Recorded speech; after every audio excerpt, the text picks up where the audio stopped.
Hello and welcome to the Gooner Talk, back again with you guys for another show, for another episode of our TGT podcast, our weekly show in which we look at the week's events regarding Arsenal, typically straight after a league game, as we round down to the final few fixtures of the season and talk about what matters, because that's what we've got to try and think of, something that matters to make our lives a little much more easier to get through. I'm joined by three fantastic people today to talk through yesterday and, of course, try to make sense of what this season has been as we look ahead into what will hopefully be much more positive times. First of all, it's been an absolute pleasure to have you back on the show again. It's Raph. How you doing, mate? I mean, we were talking off air about how you've positioned yourself on the floor to get the best Wi-Fi connection possible, but how you doing? You good? Yeah. I've had too many cut-offs, so I'm not doing that again. So unfortunately, it's the rug. It's good, mate. It's good. Yeah, It's good. It's yeah, crisp. cheers. Its sound is clear. It's coherent. It's Great. exactly what we want. So Good to be perfect stuff. back, mate. Good to be back. Also joining us from his very nice library, it's French. How you doing, mate? Are you well? Yeah, all good, man. Just tired from all these books I've been reading, but good apart from that. Educated, mate. I mean, what can you do in lockdown but just read? I mean, how many have you gone through so far? Like in terms of like a loading screen, how far along the bookshelf are we? This is not my library. Break it to you, lads. I'll leave it there. I want to know. Pick out a book. We want to see what's going on in the French household. What are we reading? Something random. Well, pick out the nearest one. A lot of French things, mate. Believe it or not. The French dictionary there. I don't know if you can see that. Just backing up my identity for if those you're who French, why do you need French. a French dictionary? Like what? Why do we need to learn more words? Are you not accomplished in your language yet? Is that where we're at? Well, if you want to know, actually, the French are really interested in correct French. In England, we don't really mind when people use incorrect grammar, but in France, it's like a thing. Like people will correct each other at parties whilst drinking on using the right grammar. It's a bit culturally weird for me, but yeah, it's a thing. So my mom's like a lecturer in French, and yeah, basically there's a lot of rules in French. Right. And yeah, so French social gatherings, you turn up with your bottle of wine in one hand, your French dictionary in your other hand, and a little bit of cheese, a little bit of cheese on a knife, and then you correct each other's grammar. Perfect, mate. And finally, making up our fantastic quartet this evening, it's Johnny. How you doing, mate? Are you well? Are you good? Yeah, no, I'm pretty good, to be fair. I'm just kind of inwardly chuckling, actually, at French's suggestion at French parties people will actually be drinking alcohol and correct other people's grammar, when in Britain, if you're drinking and people correct your grammar, that is grounds for fisticuffs. Everyone knows it. Someone's going to get slapped out of there. Like, don't tell me how to say things. So, no, in general, yeah, pretty good. And obviously, we're heading towards opening up after lockdown. So, yeah, the future seems to be a little bit brighter these days, eh? Yeah, I mean, you didn't get the memo about making your background exciting, but other than that, it's fine. There might be many kitchen enthusiasts out there tuning in, going, "Oh, like in American Psycho, when your main man Bateman's literally looking at the embroidery of a business card." There might be a kitchen enthusiast going, "Oh, I love those drawers, love those cupboards on the wall." So got to give them what they want. There you go. Hot Stepper in the chat says, "Look at those cabinets." So there you go. There you go. This is what I'm talking about. Perfect stuff. Fantastic. Welcome everyone in the chat box this evening. Glad that you've chosen us to join. Of course, there's another football game going on this evening, as you probably know. Not that big at the moment, of course, but I'm glad that you've chosen us to fill your evenings with as we try and, I don't know, probably a little bit of therapy here and there, talk about a few players and to try and make sense of what's been going on. Raph, Arsenal currently sit third in the form table since Christmas, where things could not be better as Arsenal fans regarding our form. So surely you are looking forward to another season of Mikel Arteta. No. I don't really care, to be honest. I mean, it's obviously the obvious. I think you mentioned it this morning. Obviously, the season it started in September, I think, but the season don't start in second half of the season. But I think mainly I still look at it as the amount of games that we've thrown away, the games that we lost in the league. We could have still been in a much better position, and the Europa League was I think it was a bit of a nail in the coffin for me, to be honest, because I think while Arteta has shown some, because he has shown some good things, I think we're a lot more solid. I think that we have a structure in place that you can see defensively, but I just think he's too risk adverse for me. I think I've always erred on the side of attacking, and just, you know, I'm much more of a Bielsa than a Daesh, to be a fan, if I'm honest, and I just think that Arteta is very risk adverse. I think the two semi-finals kind of show that, and just not for me, unfortunately. And I was big on it. I did really want him to do well. I still do. I mean, if he does well, I don't like. I'm not hanging on the whole Arteta hill that if he does badly, I have to, you know, and if he does well, I have to eat my words. If he does well, I'd love it because we don't have to change manager. But I don't know, man. I don't know. Yeah, I can't see it.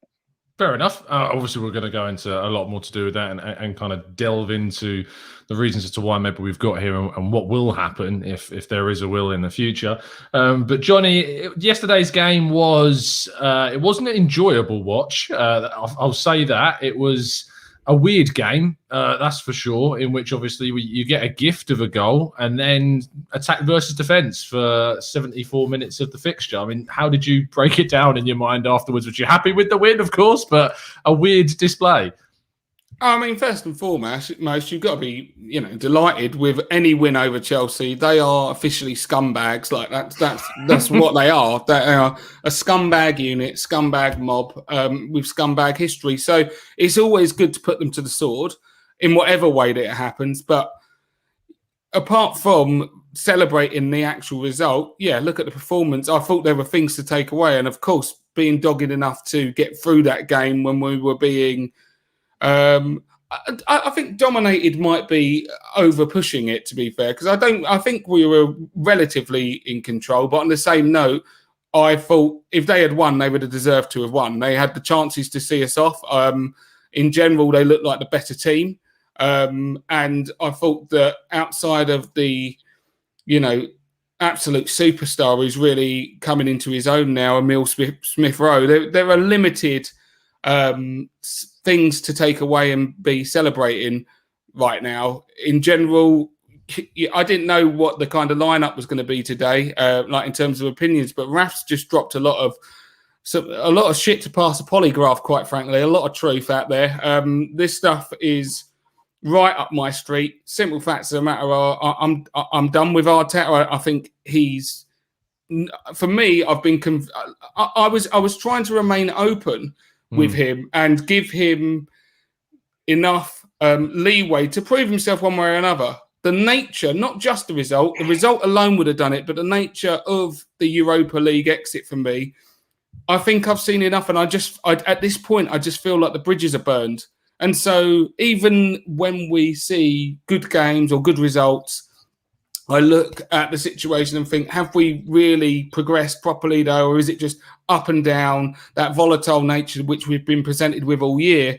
And, you know, to echo Raph's point, which I've been saying all day, when we talk about, you know, third since Christmas, yeah, I get that. But the reality is, you know, since Unai Emery knocked us out of the Europa League, we're joint top of the league. Fantastic. Where are you drawing your lines from? Do you know what I mean? It's like, yeah, we got 6 points since we got knocked out of the biggest game of the season in the biggest game of Arteta's managerial career, and we crumbled and looked poor. So are we going to count from 2 games ago when we started winning a couple, and then in a couple of weeks, so are we going to look back and go, actually, if we take this portion out of the season, we were on fire? You know, it's a nonsense for me. The season has to be looked at as a whole, and if you do, it just makes dire reading. Simple as that. Yeah, no, I sat here on Thursday after the game against Villarreal, and the title of the video was Arteta should be sacked, because based upon the season, based upon that game meaning the most this season, any other team would get rid of the manager. Like any other team would get rid of it. And trust me, I've sat on here with all 3 of you and waxed lyrical about how much I want Arteta to succeed, about the potential I've seen from him as a coach, but it doesn't really matter when the ultimate fact of the matter is that results is the business of the game that we're involved in. and they haven't come to the fore, and they haven't been successful this season. And we've improved our squads, and it's got worse. I say got worse. Even if we win, we're 1 point off last season's total, which is quite hilarious in itself and ironic that we could end up with more points this season than last. Obviously, without a trophy. But French, we say like these games don't matter, and of course, Johnny points out there that fantastic. We've got 6 points from 6 in the last 2 games, but we've got knocked out of the biggest game of the whole season.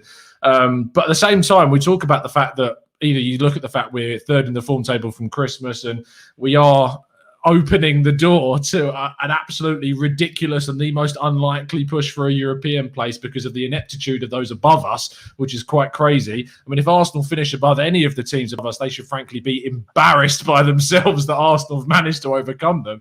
But is there any part in you that's, I mean, there's a wry smile on your face. Is that smile going to grow if you see Arsenal pick up a few more points and those above us drop to the point where a UEFA conference place could be up for grabs, French? Is that something that's going to float your boat? I don't want to do the Europa conference thing in the slightest. I'm not even sure I want to do the Europa League thing again, despite how much it's good for the club. I've got a little smile on my face because I think this is why I always have to change location, because these takes are not hunted, not the most popular. But all right, for a start, I'm not fully out. I'm not fully out. I was almost out. I'm not, I said in the group chat a couple of times in the Villarreal tie, like, I think I'm coming down on the other side, boys. I think I'm starting to think, it should be over. And I completely agree that after that tie, any other club would have sacked him. Any ambitious club would have sacked him. But the other thing that I thought about is that at the same time as saying that, at the start of the year, any kind of ambitious club would have also backed him better. Our owners, our structure, they've showed that they're not really that ambitious. And so if you're not going to back the manager who's never managed before, and then you're surprised he's not brilliant, then to sack him is just kind of like, you didn't know what you were doing, or, it's just, I think it's kind of symptomatic of the fact that our owners aren't ambitious, that we didn't sack him, but we didn't back him in the first place either. So I don't know. I think I was like 20-80 before this game. I was like 20 in, 80 out, and I don't like the in-out thing, and I've got reasons. Now you're 50-50, is that what you're saying? But in terms of how I felt, like if it's like something that I'm investing in, I'm like, I'll leave like 20 in there, and I'm taking 80 out because I can see it going down. Like the Bitcoin has been since Elon tweeted. Respond to OJ Slim, because he says he thinks he's been backed and you think he hasn't. So, well, the reason I say that is because, so this ties into my next thing that is a nice controversial point. So with the and we talked about this with the like form since Boxing Day, there's a reason for me that it's not completely arbitrary as a cutoff point, and I call it because before Boxing Day we were in BSR. The before Smith Rowe era, and since Boxing Day we've entered ASR, which is like after Smith Rowe. And since he's come in, or a 10 in Martin Odegaard, you can see there's a difference in the kind of way that we are able to create. Like before, it was that definitely. I think Raph wants to argue this point. So what I was going to say is, obviously we had Ozil before, but we chose to freeze him out for an hour in summer. But we didn't get him because of fees or prices or whatever. But that's when I say it hasn't been backed. I mean, he wasn't given the players that we knew we needed in terms of, we got the CM, we got one CM, fantastic CM, but we only got one of them. We knew we were very poor there. We got one centre back who has been fantastic for large parts of the season. But we didn't get that attacking midfielder that we knew we needed if we weren't going to be playing Mesut Ozil at all, which we can debate whether or not that was the right thing to do. But yeah, that's for me where there's a logic to having that sort of cut-off point, in terms of there's a reason why those points are there now and they weren't there before. I think we were just dire of lack of creativity, whether it was 3 at the back, 4 at the back, it didn't really matter. We were just disgusting. And I think since then, yeah, you can see. And my thing is, the reason I was watching the Chelsea game and I was looking at these players and like, it was weird. We can't pass a ball at the moment. It's so weird. It's so strange. I don't know if it's something we're doing in training that's wrong. I don't know if these players are exhausted. I don't know if what it is. I don't know if they're not used to the formation because it's a new formation, like all the time. I just think that. I just think they're poor at the minute. But The only thing I would say to rebuttal your point is, like, I don't know, and I get it, but Smith Rowe was in the squad. Like, we act like Smith Rowe, like, Nah, but he had a broke shoulder for like three months, no? Yeah, but he was in the squad and he didn't play. It almost was a bit of. It was almost a bit of like his last roll of the dice. It was like his last roll of the dice. Circumstances. Willian was ill in it. Yeah, and to be honest, even for one, Willian could have probably played attacking midfield potentially. No, we tried that. We tried Willian. No, but he didn't do it. Willian but again, he didn't do it till deep in, and I think, to be honest, the whole Willian experiment was ridiculous anyway. But he could have played him. He could have played him a 10 from the beginning if he felt like that he didn't have that player. Obviously, the Özil situation, we can go back and forth. I felt like he shouldn't have frozen him out, but obviously, we don't know what happened like deep down. But I just feel like with Arteta, personally, I get the whole Emil Smith Rowe came in December, but he wasn't like a loan. It wasn't like an Odegaard where he wasn't in the squad. He played in the Europa League. He played sometimes in the Europa League. He played him on the right and he played him on the left. I agree with you. It's not an excuse in the sense that you can say now he's blameless for the first half of the season. I totally agree with that point because he's responsible for the first half as much as if you want to give him credit for the second half, you've got to blame him. I'm not even going to say that. He didn't even have like the thing with Smith Rowe is, as Raph says, he was in the squad at the start of the season. It's not like we were seeing Smith Rowe coming on, getting bits of game time. Of course, there was an injury, but he didn't just start starting straight after his injury. Arteta has to wait until he is literally in a lose again and you're getting sacked mode before he actually shakes up and makes the changes that he needs to. And the reason why I abated my kind of calls for wanting Arteta to go around Christmas, because I mean, we were in sheer panic mode. At that point, it was, we got to make sure that we stay in the league. And, you know, we said it jokingly, but we were in disgusting form, like the worst. You know, back then, if we're ambitious, 8 and 13. Oh, of course. Well, I agree that he should have been sacked then, you know, and the club should have acted with assertiveness and just said, this is what we need to do. But the fact is that I think the FA Cup bought him a little bit more extra time. He had shown us some success within a year, and it was like, you know what, let's just see how this goes for a little bit longer. And sure as would have it, there was a little stretch, obviously, since Christmas where we started picking things up. But the problem is if you look at that pre-Christmas kind of points tally, performances, everything that was going on, and you say, this is the worst start we've had in 50 years. Okay, this is not just, you know, an average bet. This is the worst start in 50 years. That is a sackable offence. We have to believe that you can learn from these grave errors, because he was making shocking errors. And this was a time when he was coming out with comments like, you know, we 25 times, so we should have won 16-0, like embarrassing, mad ramblings, you know. And the fact is from that point, we needed to know that you're a young manager, you made a mistake, but you have to learn from your mistakes. Fast forward 4 or 5 months, and for me, I think the same problem started presenting with Martinelli not being given game time when everything was suggesting that he deserved to get game time. Even Arteta was saying he was training well, and we had no realistic options.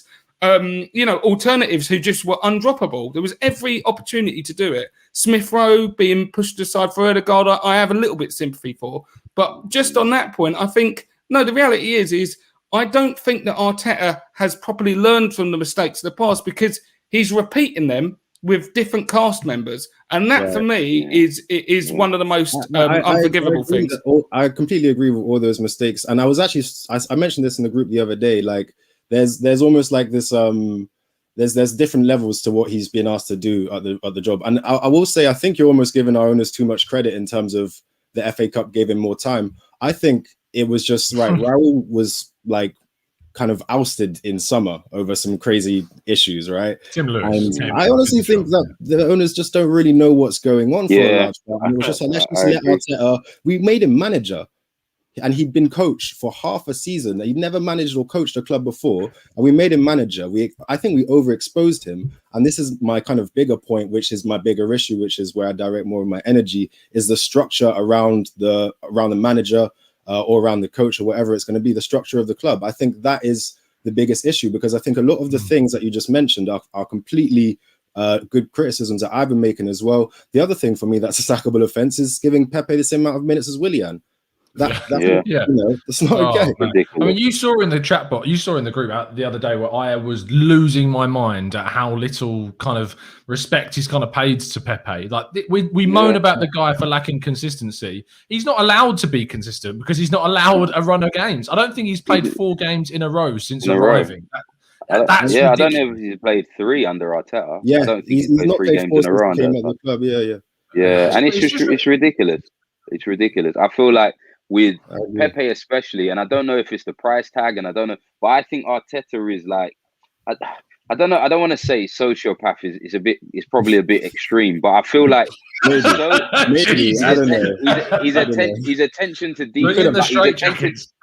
Yeah, I feel like he has like a control thing about the way that he wants us to play. That it's like he doesn't like players that kind of move or drift out of what he tells them. Obviously, you've heard the complaints about everyone saying that, like that he keeps barking orders, and you can hear it. You can hear it anyway. Like he literally is barking orders for the whole game.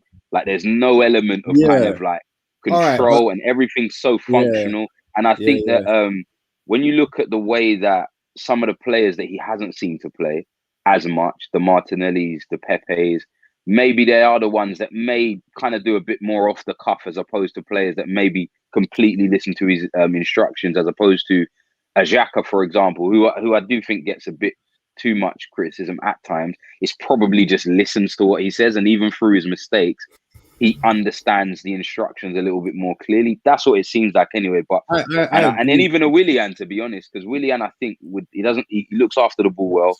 Doesn't really do things too much outside the line. Look after the ball well. It's a myth. Yeah, but when he goes backwards, he looks after the ball well. He does when he tries to actually do anything consistently forward, and I think that's why he hasn't scored. Looking after the ball, and and I think he just hardly assists. But I think that's what Pepe. If you look at Pepe's stats and you look at what he's actually done in certain games, I think Pepe's been one of our better players this season. I know people want to say that he's a flop, and it's easier to say that he's a bad player. But when you actually look at what he's been doing, and you actually look at the times that when he played against Leicester, 1-3-1 was probably the man of the match for me. Gets dropped for the next 2 or 3 games. When you look at some of the other games, the Wolves game, he scores an amazing goal, and because Luiz gets it sent off and we're down to 10 men, kind of goes completely under the radar. He's done that a few times where he's pulled us out or done something really good and maybe hasn't got the credit he deserves because he was 72 million and he flopped. But I think the bigger issue for me is Arteta's it's too stringent in the way that he wants to do things, and I understand it. And I think Pep's similar in some ways, but I just think that he just needs to just let players play a little bit more. There needs to be a little bit of freedom within that structure. But I do agree with your point about, the structure top to bottom. Let's be honest, everyone's inexperienced. None of the whole backroom team have any real experience in the jobs that they're in. I think that Edu hasn't sacked Arteta, or Arteta hasn't been sacked, because I think they're slightly aligned in. If Edu now sacks Arteta, who he's probably overly endorsed, then questions start to be asked of him. And if you look at the owners, one thing you would say, they don't look the most knowledgeable. But when something does go wrong, they look understatement of the season. Yeah, but when something goes wrong, it does seem like they kind of take some sort of action. Like, well, what's going on over there? You see what Gazidis left, and obviously missing tack goes. Raul, something issue happens there, then someone else comes in. There does seem like there's. The difference is, though, Raph, when you have to contextualise the current moment, you have to look at the ownership and realise that their ownership or continued ownership has never been under as much threat from the Arsenal fan base as it currently is. So they weren't involved particularly with the football club before, but they were just happy, just staying out of the way, not spending overly on the club. But at this point in time, you've got a fan base which are virtually uniformly saying, we want a change of ownership. We want you to get out of the club.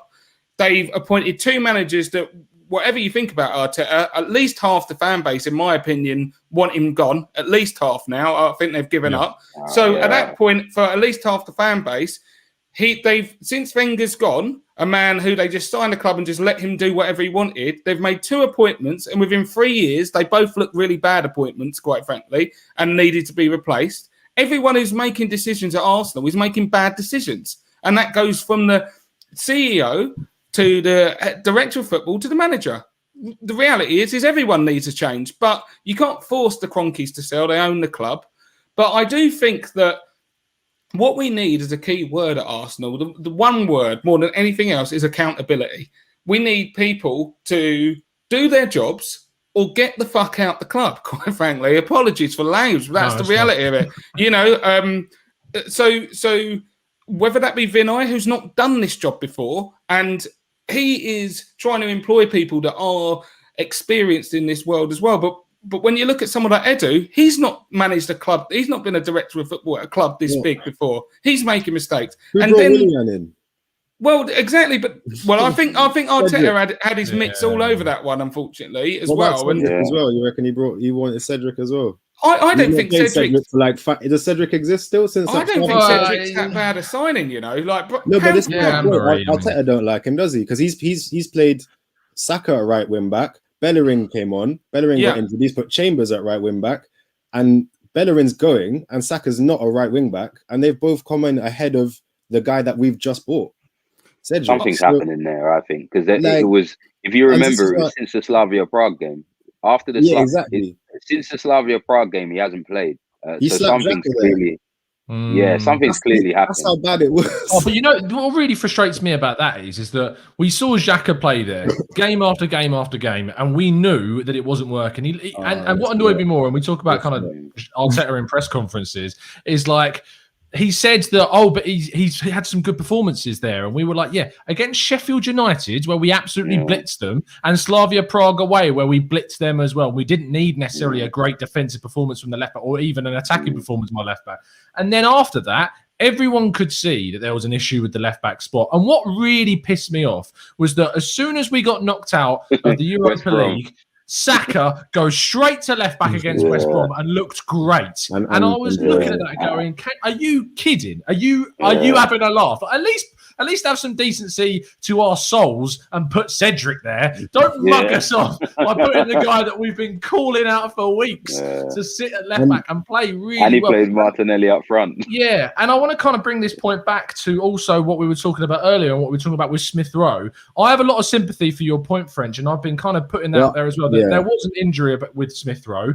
He was playing in the youth team. And there is also the argument to say that Smith Rowe had barely played any first-team football. There was no guarantees this guy was going to be coming in and being an absolute saviour for us. So the calls for him to be playing were purely based upon the lack of there being anyone rather than his own qualities as kind of a priority. But what I will say is that there was a point in the season where we started off against Fulham, playing three at the back in the same system that won us an FA Cup. Say what you like about the performances we put in against Chelsea and Man City, but we beat those teams and we went into the game against Fulham and we blitzed them playing 3-4-3. We didn't have to play a number 10. If we didn't have a number 10, there's no point shoehorning Saka or Willian or Joe Willock into a number 10 role that's not working. Play the 3-4-3 again. You had Maitland-Niles there at the time as well. It just really gets to me. I seem to remember at the time that we only had that was a really efficient system when it started, when we came up with it. I think there was only one or two ways of scoring. I think it was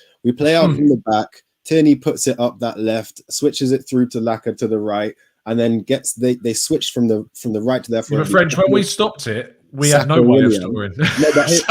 We couldn't score a single goal. It got to Aubameyang, and Aubameyang was doing really well and kept scoring. And then remember, Aubameyang just stopped scoring. And that was our only way of scoring in that three at the back at the time. Now, maybe you could have changed the three at the back and kept the formation. I hear that. But I do remember at the time that a lot of people were saying, stop the three at the back. That's not your long-term plan. Do your 4-3-3 or whatever your long-term is, even if we're not good. So, but you know, as fans, we have a right to want what we want at the time, and you know, he's got to stick with what is best for the club. So, you may be right. The point I want to finish would be. Sorry, more than that. It's not just fans have a right to want what they want. It's try something, but if you try something and it doesn't work, then you can change it again. Like there's been a rigidity to the way that he's approached the way he's been setting up the team that is so frustrating, and ultimately, I think. He's so fixed in the ways that he No, I know what I'm saying. This is apparently our 35th lineup in our 36th game. So if anything, I think he's changed it too much. So that's but you're talking about like a tactical approach. Like, it's not changed formation every single game. He certainly hasn't done that. Yeah, the formations and the selections have changed a lot, but the tactics. We've been 4-2-3-1, 4-3-3. When we play 4, sometimes 1-4-1 or like a 4-1. Like it changes in the game quite a bit. It doesn't matter what way or who plays and the formation we play. You know that we're going to try and get the ball into the wide areas as quickly as possible. The strategy. The tactics and the way that we're playing is the same, and it was for that first half because we didn't have a number 10, or so I thought. But then even in the second half of the season with a number 10, the lack of clear, incisive balls in the central area through to our striker is non-existent. Our number 10s are purely there to feed the balls out to the wide areas still. And it's such a one-dimensional system that we're playing at the moment. And that's what I worry about, is that even though we talk about kind of the form since Christmas and these results, and there are some good results and there are improvements, and it isn't all bad. I understand that. But the fact is that the results business shows overall that it has been one of our worst seasons in living memory. But the thing is that we are better against the big sides. We are better defensively, but there is no style. There is no kind of plan B, plan C, plan D if what we're trying to do in the wide areas isn't working. And in the forward line, we are inept is the word I would use. Is we are utterly inept. And we needed that goal against Chelsea yesterday to have any chance of winning that game. And it's what cost us against Villarreal, is that we didn't deserve to win that tie because we created barely anything. And the ones that we did were aerial balls to Aubameyang that hit the post when he's not a header of the ball anyway. So it was... I wanted to just like round off the point I kind of started before with regards to, I think he's overexposed in a lot of ways, because a lot of the things that you guys bring up I think a lot of them are to do with experience to a degree, right? And we know our manager, our actual manager is extremely inexperienced. And I feel like Edu, we've mentioned already, it's almost like he's in Arteta's pocket. Like I don't know if Arteta's his boss or he's Arteta's boss. I don't really understand that relationship, but it doesn't seem to me like he can tell Arteta to do anything except maybe start Willian X amount of times. But I think there needs to be someone to tell Arteta, yo, we put 72 million into Pepe and he is better than Willian. He needs to play. Martinelli, give him more time. He's the future. Maybe there's lots of the things that we mentioned. Make substitutions earlier in the game because this isn't going well and you need to make a change and stop being so in love with your ideas. There's a lot of things where I think he could just have someone a little bit older, a little bit wiser to just tap him on the shoulder.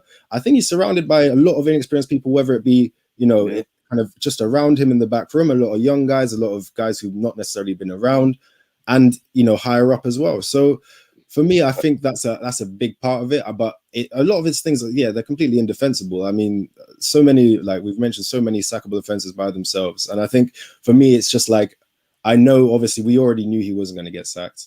And there's a point at which it's just like, well, I'm pissed off with the structure and the owners more than I'm pissed off with Arteta. And I don't think he's probably going to, well, I don't know. I don't know. I'm strapped into the ride.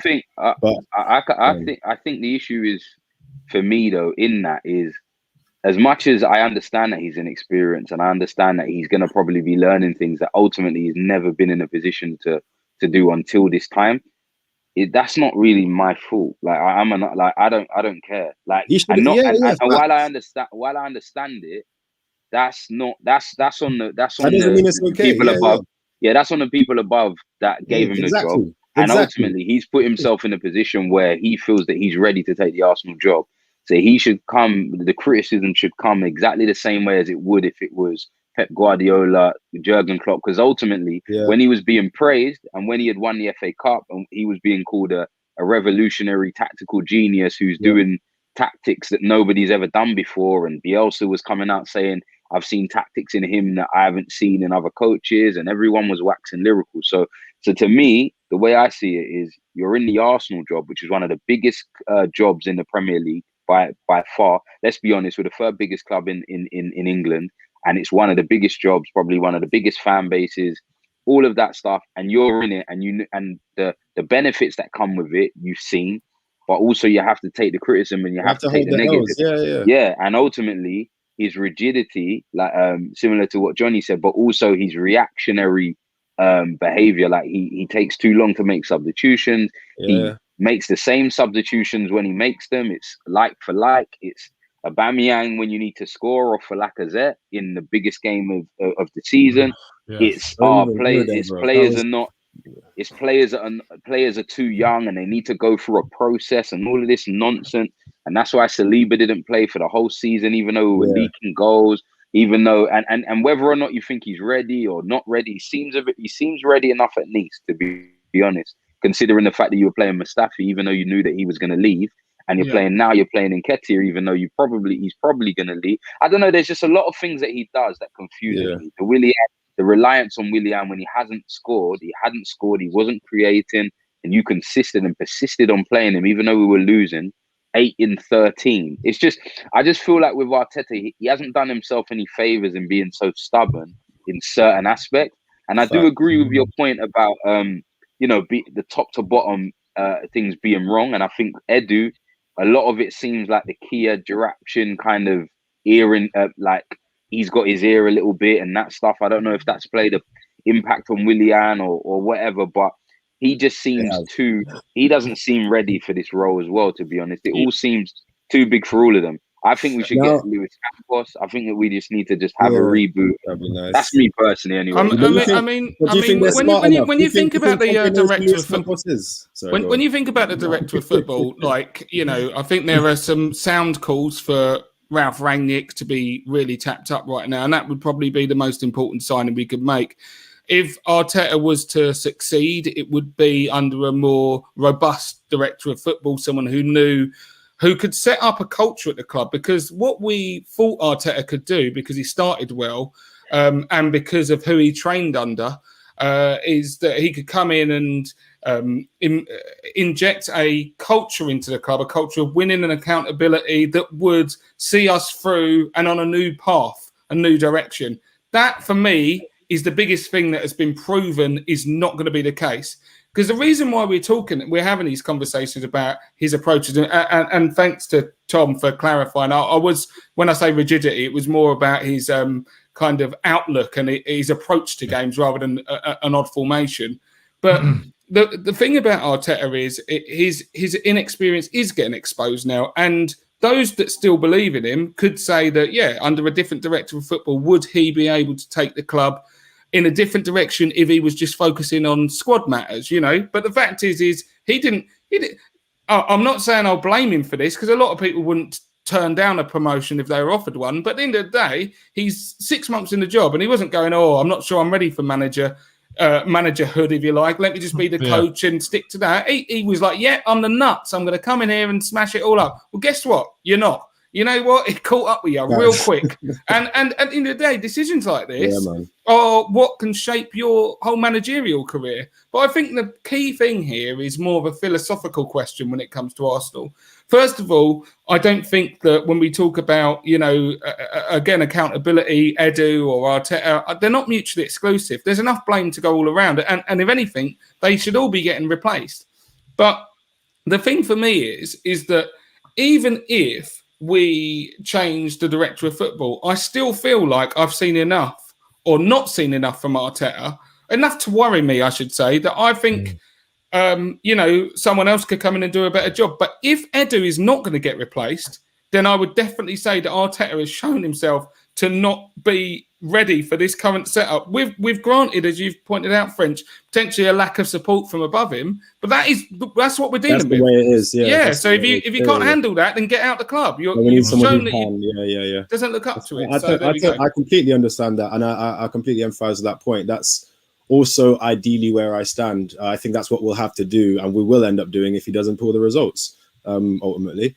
What I do kind of hope, and this is kind of what I'm thinking as well. So obviously there's a lot of things that we mentioned in terms of, first of all, in terms of his rigidity, he's definitely extremely stubborn in his way he wants to play football. I see the control thing for sure. He wants to minimize risk and stuff like that. And, it can be, like yesterday, it was pretty horrible to watch at times. At times I thought I think after about an hour or so, we started to figure out the balance a bit better of defending and actually getting forward. But for the most part, well, for large parts of the game, we were kind of getting battered. And yeah, you know, if people want Simeone in, it's not going to look much different. But what I was saying in terms of them being really bad at passing, you know, that sort of thing that I was noticing, I'm thinking he wants to play football that only good footballers can play, right? Like that's what it is. Only intelligent people who know how to rotate, who have maybe the mobility to be able to move around, the technical skill to beat a man, go past the press, and I want to see him with those players. And the other thing I want to see is him with a pre-season, and I want to see him with some fans in the stands. I do think that those things, you know, will. Well, I hope. No, not even I think. I can't say I think, but I hope, because we're strapped in for the ride. That you know, with people shouting down his neck and letting him know you need to make a substitution, he's going to maybe react a little bit faster when you know, a bunch of fans are yelling at him in the stands, or when you know, when it comes to having like Basuma next to Partey. I think the way that we'll be able to kind of tick the ball around, just, you know, live with me in dreamland for a second. The ball around looks a bit different than El Neni and Partey, and I love El Neni for his performances he's putting next to him. But just think about upgrading that player, and I just want to see what that looks like. So that's kind of what you will go on, Raph. Go on. No, I was gonna say I do get you, and I do think that I think he would potentially be better with players, and obviously he's used to Man City players, so I understand that to a degree. But also part of being a good manager is kind of knowing your squad and being able to kind of adapt to the squad that you have, and maybe trying to get the best out of the players. Because as much as I think the players aren't good enough, I think that they're better than what they're showing. And I think that they're better even than potentially what he's kind of telling them to do. It seems, I don't know. I don't think the players are as bad as they're shown. But yeah, but go on, Tom. It's cool. I was just going to say, I think that obviously Frenchie will see that next season, because Arteta's not going anywhere. And I think it's important to kind of move the conversation to kind of a direction where we now look forward with. We could talk and wax lyrical about how much we think that he should go, and speak about all of our reasons about why he should go. But the fact of the matter is he's not going to. He is going to be here at the start of the season. So therefore, we need to be looking at the potential. I think it's kind of not wasted energy, because I think it's important that we highlight the things that we've talked about. But I also think it's key to think about what has changed, what is different, and what we can kind of take and look to with next season. We have touched on a few of them. I mean, the fact that before this season, 2015 was the last time we won an away game against a top 6 side. And I think that is really key, and that is something that has definitely changed. And we ultimately have done that twice against, obviously, Chelsea and against Man United. Both of those games were pretty much carbon copies of one another, where we got a very lucky and fortunate chance to score a goal and we took it. But also importantly, we stayed in the game long enough that we were able to get those chances. Whereas in other games across those last half decade, we've been blitzed away from home against Chelsea a number of times, blitzed away at Man United or whatever, or haven't been able to get a clean result. And that has changed. You've also looked at the way that we've recruited. We've identified 2 players in Partey and Gabriel that we needed. We got them in. In January, we needed a number 10. We've got a bit of a coup in getting Martin Odegaard, and of course covering that goalkeeping position. There is things that I look at positively about when we go into this summer. That is such a key summer. I know that we say it every single bloody year that this is the most important summer transfer window of Arsenal's history, but it is once again. And that's what we need to look at. So, Raph, when it comes down to this summer, on the last podcast we did after the West Brom game, I asked all 3 guys this question before we went into the user questions. But what is your vision for Arsenal in the summer? What is it that you want to see the club move to do? Obviously, realistically, and obviously with Arteta at the helm. But what is your vision for the club this summer? Me personally, I think we need a new right back. Personally, I think Hakimi would be ideal for me, but I don't think that's realistic. So I think Aaron's would be a good option. Lamptey would have been a good option. I know he's been injured, but he'd be a good option. Emerson Rowe looks a good player. I haven't seen loads of him, but they're the ones that we've been linked with. There's a couple of others, but I think a right back. I would prefer a young left back, somebody that's got good, that will have potential resale value. I think that we've gone too much into the 30 plus kind of realm, and I just think getting another one, I don't necessarily think is the best way to go. Even though I think Bertrand would be a good player, or Van Arno or Marvi, potentially people that have played in the Prem before. fine. But I would personally go for like a young, maybe someone that's a good young up and coming guy for the Championship. I think there was a guy. I think he's from Derby, the left back from Derby. Who I saw. I like. Yeah, I've seen good things from him, and I thought, yeah, he looks a decent player. I know there was another one from Scotland as well we've been linked with, but I think a young one personally for me.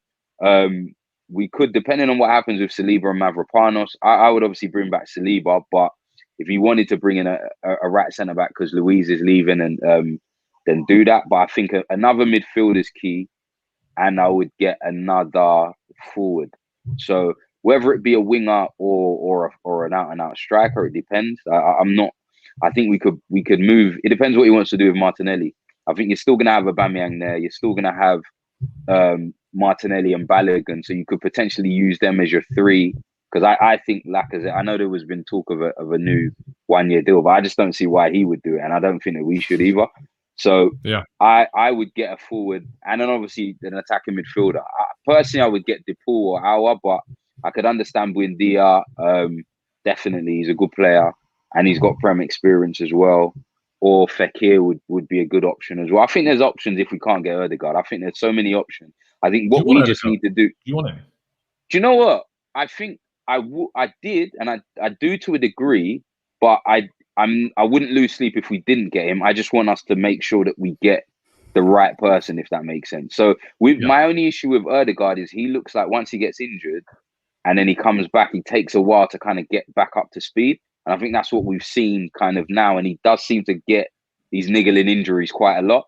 Yeah. I'm not the only, and so does Emil Smith-Rowe. So they're the only things to me that are a little bit concerning with Ødegaard. I love him as a player. I think technically he's very good. I think the fact that he's Scandinavian, I think he suits the Premier League. I think they have a bit of bite about them as opposed to just being flary, if that makes sense. So I would take Ødegaard definitely, but I'm not so sold. I'm not so for Ødegaard that I wouldn't want to take anyone else, if that makes sense. I think there's options out there. But I think the main thing for me is that we need to get back to making shrewd signings, making smart decisions in the transfer market. Because while we've done the Partey's and we've done the Gabriel signings, we've also obviously had the Willian signing. We signed Partey in the last day of the season, even though we met his release clause. Like all of these things to me were bad decisions. You know, we high-fived Edu for terminating contracts and getting loans. I don't, you know, and they were so pleased by that. I don't really see so there's some things that I see as positives, but there's other things that I look at and I just think, I don't know. But yeah, forward, I would take Zaha personally because I think he's an Arsenal fan and he'd be cheap now. You know, I think some of these shrewd signings that we could take potentially. He's not. Again, he's one of those people. Yeah, that's when you said cheap, and I was like, No, but you know what? Do you know why I say cheap? Because they were looking at 80 million now, and I think now he's got a year left. So you could probably get him for 30 million. For Zaha, 28, 30 million? That's pretty cheap for someone that's Prem proven, homegrown, and has the ability potentially that he has on paper. So that's why I said it would be cheap. Not cheap really, but cheap in context of what he was worth. Okay, well, yeah. I think they'll sell him now. Yeah, they might do. They might do. In the chat box, people asking about right backs like Celik at Lille, who's done very, very well there. But I mean, we've signed a few Lille players, so we're basically becoming Lille at this point. We are Lille's B team, so we are Lille B right now. I mean, we're even linked to his manager, of course. Too. Who's playing? Sorry, I just opened a website on Transfermarkt and I had music coming from my ears thinking, well, on earth is playing that music? I'll lose my monetization. Johnny, what's your vision for the club, mate, for this summer? Well, I appreciate the need to move the conversation on, but there is something I just want to kind of flag up a little bit before I do start. You're going to roll French, don't do it. It'll come. No, not at all. You know, I first of all, you know, and I understand why you've said it, but you kind of spoke like there's no chance Arteta's going to go. I'm not actually so sure. I actually think there is a chance he might go, and that is because the pressure. Summer. Yeah, well, this summer. And I obviously think it would be the right thing to do. But I think in normal seasons, there's no way he would go in normal circumstances. But the club, the people in charge at the club are under much more pressure than they ever expected to be because of the European Super League. And at the end of the day, for someone like Edu, he will know that he is 6 months away from getting the sack anyway. So he might go, look, you know, you have to give people a head on a pike to say, it ain't me, let's change something. So I think if it isn't Arteta, it may well be Edu getting replaced anyway. So I wouldn't be surprised if there is movement. And obviously, I think, for me, because I do think that it will be inevitable that we will get rid of him, it's just kicking the can down the road. And that's all I'll say on it. In terms of what, if he does stay, because obviously that's a very realistic possibility as well. There are because Arteta hasn't been just a complete blanket failure. There's absolutely been, moments of real hope and a glimpse as to what could be. But again, my issues with him have been a lack of pragmatism with his approach. He's almost idealist when he comes to setting up his teams, regardless of whoever. It's like that, the old way that what Wenger used to do. Like, I don't look at the opposition. I'll just set my team out and play. Like, Arteta is very much responsive to the opposition he plays, but in his mind, he's just like, he thinks he can fix it every time, rather than look at the players that he actually has and try to get the best out of them, because he wants to play his own. He wants to, have his own approach to it. In terms of when we look at kind of players that I think we could be getting in, first of all, it's interesting you brought up Ødegaard. I was going to say to him, I'm less and less convinced by Ødegaard as it goes. As Raph said, there are certainly some things. He's very good technically, but for me, it's actually an issue of his pace. He's not fast enough, and because of, I would have more time for Ødegaard in terms of investing in him and bringing him into the Arsenal squad if we didn't also have Xhaka and know that Xhaka was going to get game time, because you're actually starting to clog up the team with too many slow players, and even though they're good technically, they slow our play down naturally. Ødegaard can't pull away from anyone, whereas you look at the difference with Emil Smith-Rowe, ball's going to feet, and all of a sudden he's around the corner, he's behind that man. And Smith-Rowe is not like Walcott fast. He's not like fastest player in the league. He's just got to be quick and he can get away from a player. Ødegaard doesn't have that. So for me, if we can get him for cheap, then I'd pull the trigger on it, But I don't want a big outlay. This is the classic kind of mistakes that we, as Arsenal Football Club, have made in recent times by overspending on certain players who can never really deliver on that resource allocation, because they're just never that good. Whereas if you got, for instance, the classic one being, if Pepe was 25 million, no one would be on his back like they are now. It's because of how much we spent on him. But when I watched a couple of weeks ago, and I've only seen highlights of him, but Pereira at West Brom, I was really impressed with him, and I've been kind of keeping a bit of an eye on him, and I thought he is exactly the kind of player profile that we need. When I talk about Ødegaard not being able to get away from a man, this guy can. Like, he's not Walcott fast. Like, that's the benchmark, by the way, him and the Flash.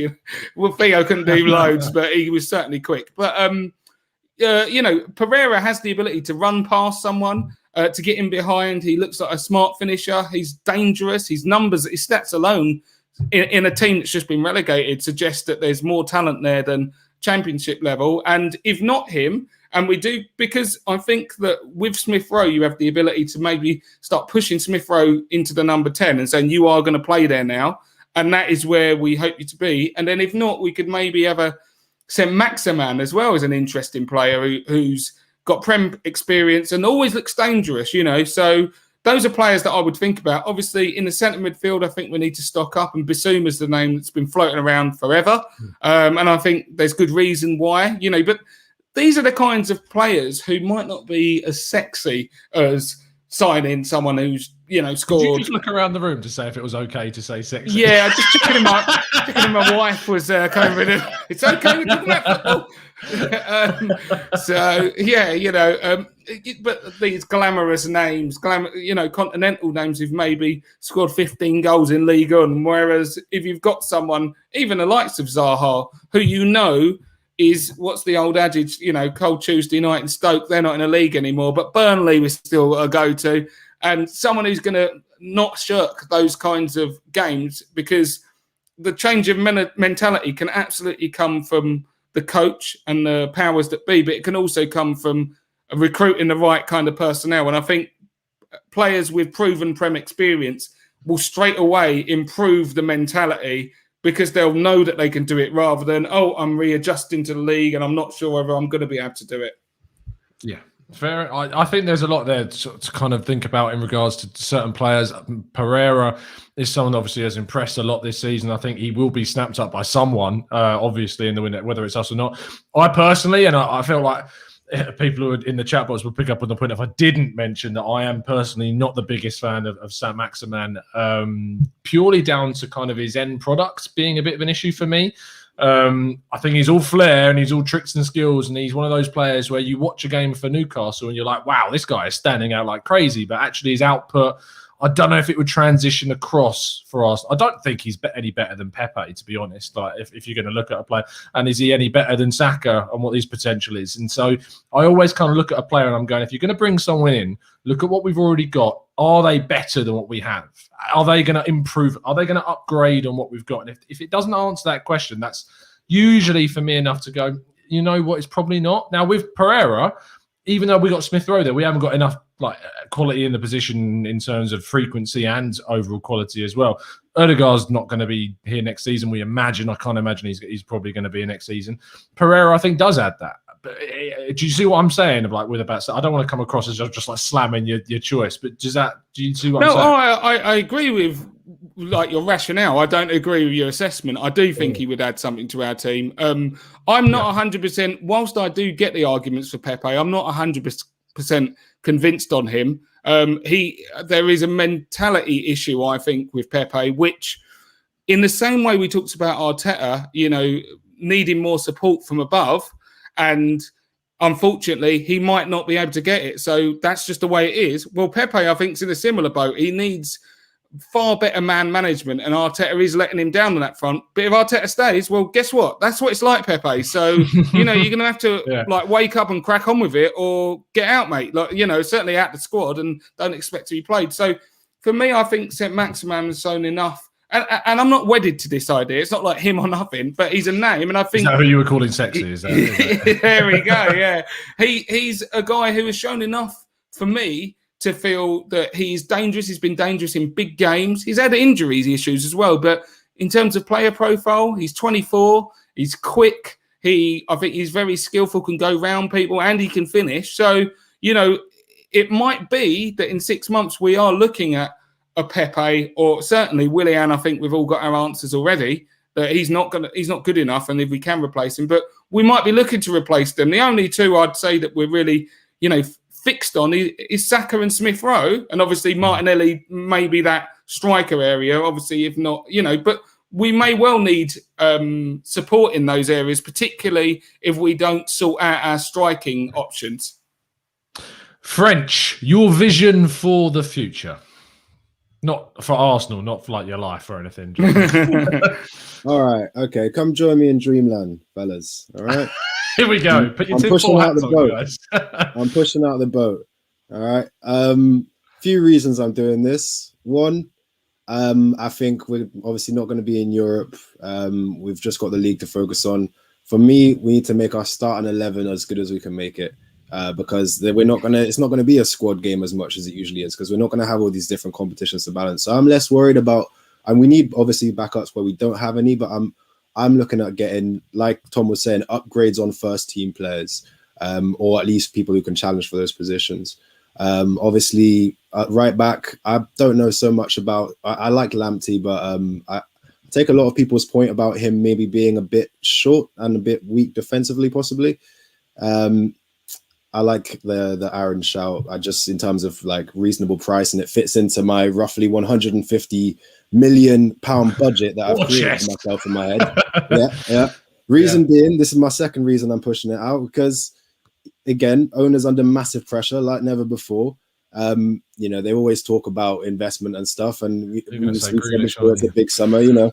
I'm gonna say, I still, obviously at the end of the day, I think these guys still need to get out no matter what happens. But if they want to try and save their ass in this window where there's no FFP, and Arteta's come out and he's nodded and he said, I'm gonna be backed, I'm gonna have support.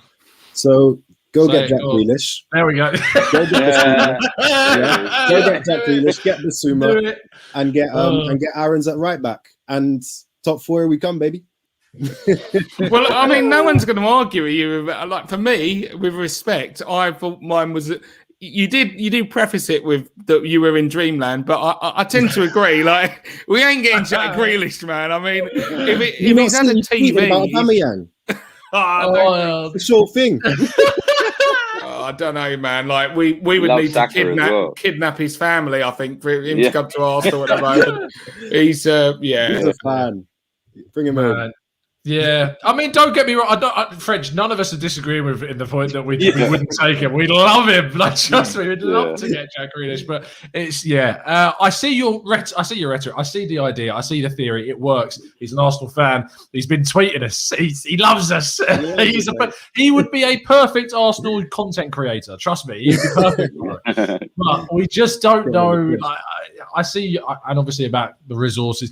To be fair, on that, before we get on to the questions in the chat box, like, Arteta has said categorically in the words, there are resources. He is excited about what they're going to do. If we are let down this summer, my God, like, what do we? Like, it's utterly is dug his own grave at that point. Like, even the most staunch Arteta people out there, of which I used to be one, was very much like, if he turns around and says, and we end up getting, Kim Kallstrom Mark II on loan for 6 months, it is just going to be absolute bedlam come the end of the transfer window. But we'll have to wait and see. Anyway, go on, Raph. I was just going to say one thing to consider, though. I do think we've got a lot more sellable assets than we've had in a long time, though.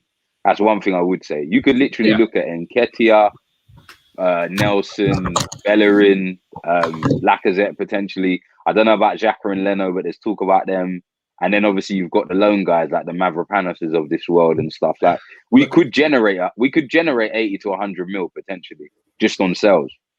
Yeah, I don't know who's pushing the boat out more now, you or? I really don't. No, I don't know. The thing is, with the sales, when it comes down, and we might have some questions on it, to be fair, but like, with Willock, I don't know if we're going to keep him or sell him at the moment. I have a feel I'm getting more on board with the idea of maybe keeping him based if this kind of form stays up. But we have sold historically awfully, and if a really good bid comes in for him, and I don't really necessarily see his ceiling being at Arsenal achieved, it's tough. Lucas Torreira is going to go for nothing because he's already come out and said he wants to go to Boca, which basically shotgunned his value. You've then got Guendouzi, who's got a year left on his deal and is notoriously hard to manage, and Hertha Berlin don't even want to keep him. So that's going to be tricky. Eddie Nketiah's got a year left on his deal and he can't score to save his life by like a tap-in against Fulham. So that's tricky. You've got Bellerin, who also is very much available for transfer and based upon this season has also tanked his value as well. I see that the volume of players suggests, Raph, that we could get the 80 to 90 million that you're talking about. I just don't know if we actually have the clout and the players to do it. And obviously, you know how poorly we've sold in the past, and there's no guarantee we do get the right fee. But I hope, I want to be on your side. I really do about this, and I hope that you're right. It's just going to be really difficult to try and move those players on, I suppose. Anyway, we are going to go on to the last kind of section of the show for the next 20 plus minutes or so and go through some of your questions and get everyone's thoughts. So, Raph, I'm going to start with you, and it does, believe it or not, involve transfers still. Yonit Max says, which do you think is more important to address in the summer? The number 10, so your Erdegaard-style position, or your number 8, your Thomas Partey partner position? What are you going for? I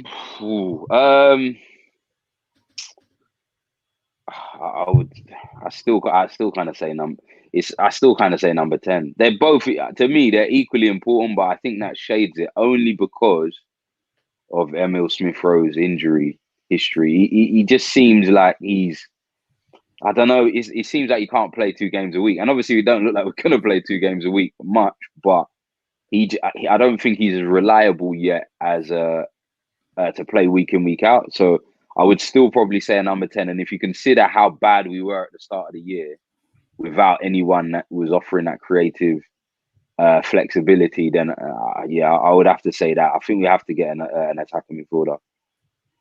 Okay, that's fair enough. Matt G says, you like this one, Johnny. How do we qualify for the UEFA Conference? From what I understand, we have to win our final 2 games, and Liverpool have to lose by about 78 goals, and the final day of the season has to be full moon for us to achieve it. I mean, I'll build on that and saying, if the chances to obviously get 7th place, which is the position that you need to get to qualify for it. Are you interested? You want to see it for the kids? Do it for the kids? Is that something you're interested in? The conference? Absolutely not. No, I don't want that in any situation. That's the worst case scenario. I've said, I would. I'm not a person who would ever cheer against Arsenal, but if we come down to the last game of the season and we need a win to get in, I want to draw there, man. Like I do not want us in that competition. I really don't. It's at the end of the day, it's been an unmitigated disaster this season. It really has. But if you can try and draw any kind of positive shoots moving forward, it's the idea that we could have a run at the league next year with no distractions. Obviously we've still got the cups to go in, and I would like to see in a Carling Cup the kids getting played there, that kind of thing. But what we don't need is weekly trips to Dundalk and teams below them. Dundalk are going to be in the Europa League. Start thinking lower. Exactly. Lower than Dundalk. Exactly. And a lot of people said, it'd be a good chance for the kids to play. Why? Because the reality is there's no guarantee these teams we're playing are even going to be Prem level. You know what I mean? You might be playing Estonia's 4th team, something mad like that. Like, what are they learning from that? They've got under 23s, and if not, why don't you stick them on loan to Championship teams, like good ones? And we still lose. Yeah. But in general, I want no part of it. I really, really don't want any part of it. And to be fair, it's more. People. I've seen it, people have been tweeting me and saying things like, it would give us an extra 15 million revenue and stuff like that. But I think that the changes needed at Arsenal in the transfer market are so drastic now that 15 million ain't going to touch the sides, and at the end of the day, there is no future for us without the owner putting his hands in his pockets quite considerably. It's not going to be, we're not 15 million pound away from getting ourselves out of this jam. You know what I mean? So, for me, screw the money. We're certainly not interested in it as fans. We just want a concerted effort at getting us as far up the league as possible, because if we don't do it next year, I'm really starting to worry about how this decade is going to look. I mean, it's not real talk now. We're starting to get really cut adrift. 2021. Yeah, no. So for me, if we can have that year out, that might be our final roll of the dice to really get back into top 4 contention with a good summer and no other distractions, because otherwise, if we keep going the way we're going, it doesn't look like things are going to change. I do tend to kind of look at the UEFA conference and I go back and forth and think, can we play the kids in it? Is it worth it? But then the whole argument around a whole season without any distractions beyond that is just too tempting to not, and you feel like that is just the obvious choice. And it is just it's if anything, being part of that competition is just buying into this utter ridiculous rhetoric that UEFA are trying to push now with these silly money grabbing competition. It's a joke. It's an absolute joke, and Arsenal should have no part of it. I mean, I don't know how we got into the Super League, to be fair, but Tom, could I just flag up, by the way, Lincoln's 11 has come out of the comment. It's really tickled me. The European Conference League against Wi-Fi passwords, and that is what we'd be playing. Just a jumble of letters these team names would be. We don't know who they are; they're random. Sorry, it just really tickled me. Shout out to Lincoln's. Yeah, that's Dave in the chat. He's a good friend of the show, and he watches every week. So good shout there, mate. Ansgar Wagner in the chat. French says, "Is French, and does he rate Le Smurf?" Do you know who the Smurf is? I believe I showed my credentials with my French. Yeah. I don't know what Le Smurf is, though. The Smurf is Lacazette. That's his name. Okay. Well, funny story. Lacazette's actually from the same island as most of my French family. So, I'm French Caribbean, and he's from the island of Guadeloupe. As Thierry Henry is also half Guadeloupean as well. And, so not only do I rate him, he's my countryman. So, we've had our ups and downs with him, but I really love the player. And I kind of think it's probably a good time to wave goodbye, before he becomes a villain or anything like that. Not a 1 year deal for you then? You what? Not a 1 year extension. You're saying no on that? Well, I think it's probably. I like the player, but I don't think I don't think we're going to necessarily see better from him this season. I don't think he's getting faster. I don't think he's getting younger. I don't think he's getting fitter. I like the player a lot, but I want him to go play in a league where he can maybe, not look out of breath quite so much, and have to, take little rests every now and then. I love him. I love the player, but I think probably maybe get another Lyon striker in, as I heard earlier. Oh God, no, not that one, please. No. Alex McCarthy says, Raph, what is it with Arsenal's new signings over the last few years? Their mentality and confidence drops as soon as they play a few games for us. I'm not seeing the true player that we sign.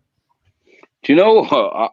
I was talking to someone about this with Gabriel, and it was like, because I was talking to some Chelsea fans, and they were trying to do, the like joint 11s and all of this, and they were saying, Rudiger and all this, and it's like, okay, yeah, Gabriel to me is obviously, I think Gabriel's better than Rudiger anyway, but in terms of like he's dropped, they were like, yeah, but Rudiger's had a great season. I was like, well, he didn't play under Lampard, so what are you talking about? And Gabriel was the like player of the month for 3 years in a row. And he looked immense. Obviously got COVID and then dropped off a bit. But it just seemed like the mistakes just became a bit contagious. And it was like he went from just being this colossus to now, I still think he's good, but he just doesn't always look so sure unless he plays with David Luiz. And Partey obviously hasn't had the best season. I think injury plays a big part. But there is something, I think people underestimate that Arsenal is a really big club. And I think the media does as much as they can to try and like make Arsenal this like, we're not a top 6 side anymore, we're no good, Arsenal were miles off, and they try and kind of make Arsenal seem like we're this minnows, like, but Arsenal's a big club, it's a big reputation. When we lose, it's big TV, it's big business, and I just think the weight of that sometimes plays on some of these players. And I also think when you're in a losing team and confidence is such a big thing in football, you look at like Werner, for example, couldn't stop scoring. Now he looks like he can't score. And you look at some of these other players that come in, even Pepe to a degree when he first came in at the beginning and he was struggling. Or Willian, like Willian's never looked this bad. And I just think when you're under pressure as a footballer and your confidence goes, it can really play a part. And I just think that's probably the main reason why some of these players don't look like the players that we signed. It's really frustrating because as someone who I really boosted up Partey last summer and was proper gunning for this guy as being kind of our main man. And obviously I know injuries hit him, but I just feel like we haven't seen the best of him. And I think that Gabriel has diminished in quality over the course of the season, whether that's down to coaching or whatever, I don't know. But I feel like it's actually more down to the fact he doesn't really have a good partner next to him. You look at him at Lille, he had Jose Font. Whilst I wouldn't have sat him at Arsenal, he's a very experienced player. And yeah, at Arsenal, he's always kind of had, besides having David Luiz, where he's looked his best, had someone that's quite inexperienced or nowhere near as kind of the quality of him. So maybe if Saliba comes back, can be that kind of quality player that we need. He hasn't got the experience, but hopefully he has the quality. Johnny, this is an interesting one from Daniel Robert. He says, did anyone see Gabby Agbonlahor saying that Aubameyang's assist yesterday shouldn't have counted as an assist? Did you see this? Yeah, I did see it. It popped up on the WhatsApp feed. I you don't have to credit the site, but yeah. No, it's to be honest, there are legitimate arguments made about the kind of assist rule. Like, as in, for instance, obviously, I'm sure I'm not alone in playing fantasy league, and we know that if you take a shot and it comes back off the keeper, that gets credited as an assist. And there are some ambiguities around what kind of would constitute an assist, and not everything needs to be a 60-yard moonraker into someone's path to get given the credit of an assist. And that's why ultimately Agbonlahor, even if he had a germ of a point to make, he's picked completely the wrong situation to make his point over, because it doesn't matter whether Aubameyang's dribbled round everyone to get in that position or not. The fact is if you're 6 yards out from goal and you square it to someone who rolls it in, that is an assist, obviously. But at the very least, he takes the attention of the goalkeeper. So before he squares it, which means shoot, that, and he chooses not to. Exactly. Like it's just an absolute redundant point because of the situation that he chose to try and make this point over. And for that reason, you know, he just looks even more ridiculous than what he perhaps would have if he had picked a more apt example of some things that are on the cusp of should that even count, you know. But yeah, in general, just he's just completely chatting nonsense, quite frankly, and that was a definite assist. Can I just add on this, yeah? Because I was literally on Twitter just arguing with people all day about this. So my thing is with and I get why people are kind of getting onto the whole assist thing, because I think that I don't know what's gone on in this era, but it's such Lockdown. it's so stat it's so stat based, and everyone looks at stats to kind of justify how good a player is. Like, we don't watch football anymore, but I think the issue is, like, assists are assists. Like, you can't now just start determining, and as well, notice that it's only the strikers that are now saying that assists don't count anymore. It's Owen, it's Albon Lahore, it's what's that? The fat guy on the radio. Sorry, what's his name again?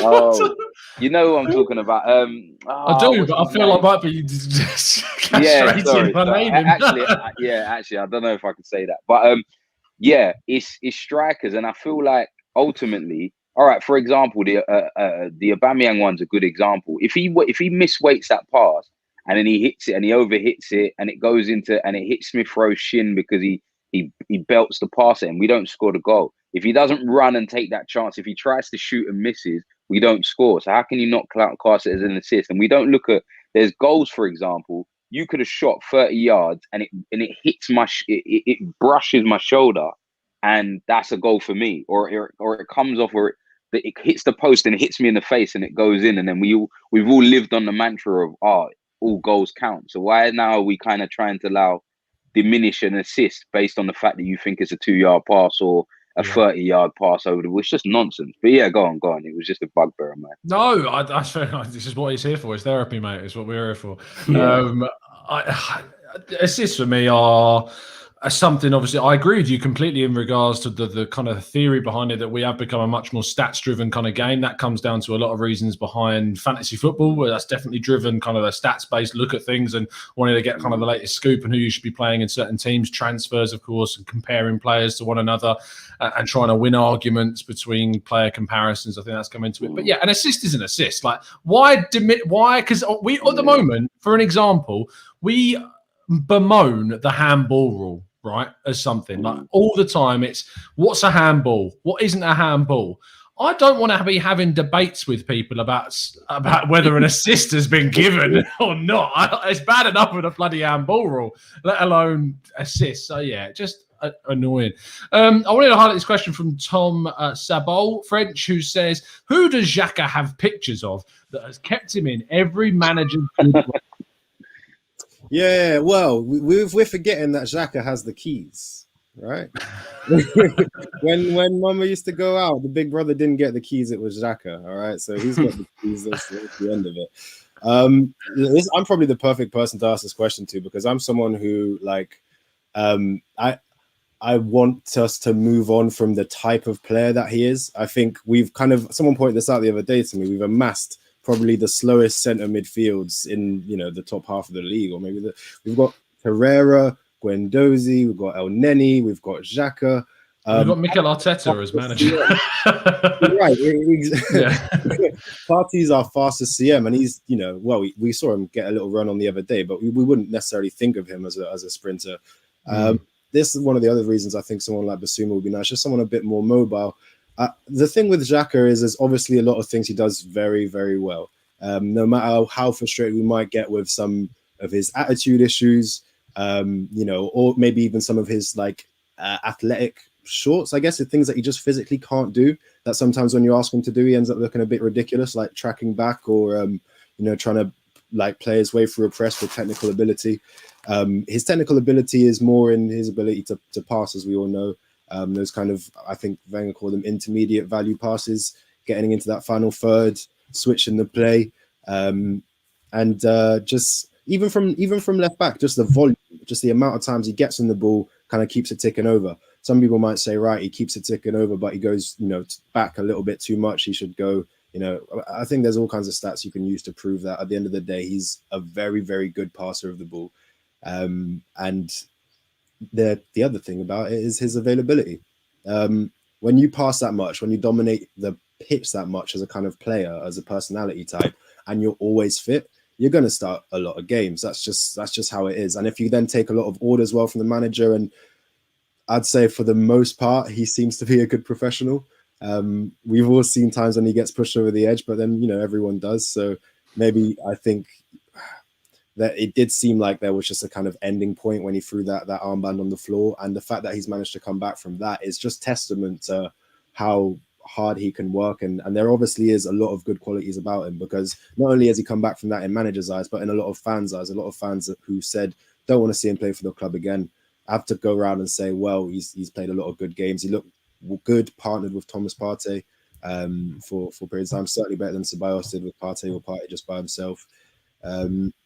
And so, yeah, despite all the things that, for me, I think we do need to move on from him, and I've thought it for a little while. We can't go out and say he's not a good player. You know, he's got his shortcomings, and you know, there's a lot of them maybe, but there's a lot of things he does extremely well as well. So yeah, that's why. Yeah, I mean, I've had my say on Granit Xhaka a million times now, so I won't bore the listeners with my thoughts surrounding the guy. But what I'm interested, obviously, with us going towards the end of the season, I will get your predictions for, of course, our next game, which is away at Crystal Palace. We've got to wait a whole week for that, because we're not playing this weekend, because we've played more games than anyone else, apparently, and everyone needs to catch up at this point. So I'll get your predictions on that, and I'm also going to ask for a prediction about what position you think we're going to finish in. 7th and get that dreaded UEFA conference position, or do you think the other teams above us will actually get their act together and start picking up points to stop that from happening? Or, of course, us shooting ourselves in the foot. Raph, starting with you, a prediction for Palace and where you think we'll finish this season. I think we'll win, but I think we'll finish 8th, to be honest. I think what's going to happen is that we're going to get to the last game of the season and it can be possible. And the fact that there's going to be a bit of pressure on the game means we'll lose. Or draw, like we'll drop points. That's probably what I think is going to happen. But yeah, I don't even care, to be honest. Like I don't know. Palace, we'll see. Prediction? Yeah, I think we'll win. Okay, I was going for a scoreline, but yeah, there we go. Probably 2-1. Fair enough, Johnny. Very much similar to what Raph's saying. I think we can win that game. It's immensely winnable in that situation, because Palace are at best inconsistent, but they can absolutely beat us as well. The likes of Eze and stuff, they carry danger. All of a sudden, Christian Benteke started wanting to salvage a career that was long thought dead in the water. So he's knocking goals in, and I don't think we're going to love that physicality at that end of the field, but I don't know. I'll probably plump for a draw, 1-1 draw, actually, and I think we'll finish 9th. French. Are we home or away? We're away. I think we've had, is it a couple clean sheets on the bounce away? Yeah. Are you building yourself up? Control FC, mate. Control FC. I reckon we see out a nice professional 2-0. And where do you think we're going to finish? Oh, where do I think we're going to finish? I said 8th about halfway through the season, and I'm on track, so I'll stick with that. Fair enough. I just have that weird feeling we're going to finish 7th and it's going to be an absolute meltdown. I don't know. I think everyone will just kind of panic and not want to finish there, and it'll be a competition for who doesn't actually want to finish in 7th. And on the last day, there'll be about 4 teams who could end up there, and it's going to be weird seeing how it turns out. If you want to kind of insight what the league is looking like at the moment, Liverpool are minutes away now from winning 3-2 away at Man United. So that pretty much rules them out of dropping enough points to finish anything lower than probably 5th. They're still with a chance of getting top 4 if they can win their game in hand over Chelsea. West Ham are in 6th on 58 points with a game in hand. Spurs are they're not also, but they're on 56 points, just a point ahead of us, but have got a game in hand. and so are Everton as well, those two. So it'll be interesting to see where they end up. And of course, Leeds can still go within 2 points of us if they win their game in hand. But it's nice that we've put Villa to the sword a bit, and they are well and truly behind us by 6 points. So that was nice. The whole Emi Martinez thing. It's still a step down, son. We've made it a step down, mate. Don't you dare think that you've done a step up in your career, because you're 11th. That's the only solace for this entire season that I can take. Would you take 7th and ahead of Spurs? Yeah, of course. That's for me. It's ingrained in my Arsenal nature to finish above Spurs. It's just, if it means that we have to be in the conference next season, but we finish above Spurs, mate, I take it, because no, there's no way I'm okay with them finishing above us in any way, shape, or form. I see the comedic value of them going into the UEFA conference, but I just can't face the idea of wanting them to finish above Arsenal. It's just not part of my system. Thank you ever so much, everyone that's tuned in this evening. Much appreciated. If you have enjoyed it, make sure you show your appreciation by dropping a like on the video, and of course, giving all of my fantastic guests a follow on their social medias, which they're going to tell you about in just a second. Raph, thank you ever so much for coming on, mate. Much appreciate the fact that you've remained in a horizontal position on your floor for so long. Really do appreciate that. Tell people where they can find you, son. Messi Music on all of the all platforms, Twitter, Instagram, you know the vibe. There you go.